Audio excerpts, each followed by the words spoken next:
பெண் திமிர். சில திமிர் பிடிச்ச பொண்ணுங்களை நல்லா கவனிச்சு பாத்தீங்கன்னா தெரியும், அது திமிரா இருக்காது. அவளே அவளுக்கு சுத்தி போட்டுக்கிற வேலைன்னு நல்லா புரியும். இயற்கையிலேயே எந்த பொண்ணுக்கும் திமிரும் சரி தெனாவெட்டும் சரி இருந்திருக்காது.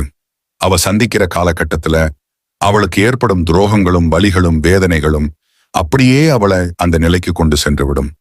இன்னும் அவர்களுக்கு சில புனைப்பெயர்கள் உண்டு. அவ ஆணவம் பிடிச்சவ அப்படின்னு. அதுக்கு அவ அழுகையின் உச்சகட்டத்துல அந்த பெயர் வந்திருக்கலாம். அவ யாருக்கும் மரியாதை தரமாட்டான்னு. அதுக்கு தன்மானம் என்று பெயர் வந்திருக்கலாம். ஏமாற்றத்தின் உச்சகட்டத்தில் திமிர் என்று பெயர் வந்திருக்கலாம். துரோகத்தின் உச்சகட்டத்தில் தெனாவெட்டு என்று பெயர் வந்திருக்கலாம்.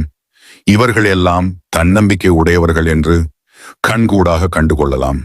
மிக சாதாரணமாக உழவும் ஒரு பெண் சில துரோகங்களால் அளவுக்கு மீறி ஏற்படும் மன உளைச்சலால் இன்னும் நடப்பதற்கு ஒன்றும் இல்லையடா சாமி, ஏமாறுவதற்கு நெஞ்சில் இடம் இல்லடா சாமி என்று கண்ணில் நீர் தழும்ப மனதால் தன்னம்பிக்கை கூடி வரும் ஒரு பார்வை இருக்கே, அதுதான் திமிர். பெண் திமிர். அந்த பெண் திமிர், தன்மான திமிர். எப்பவும் நெஞ்சில தீயா இருக்கணும். எவனுக்காகவும் எவளுக்காகவும் எப்பொழுதும் விட்டு கொடுக்க கூடாது. அந்த திமிரில் அவள் நடக்கும் நடை ராணி மாறி இருக்கணும். அதில் ஒரு கர்வம், ஒரு திமிர், ஒரு தன்மானம் எப்பவும் மனதில் இருக்கணும். அதே கெத்தோடு அதே தைரியத்தோடு, அதே மிடுக்கோடு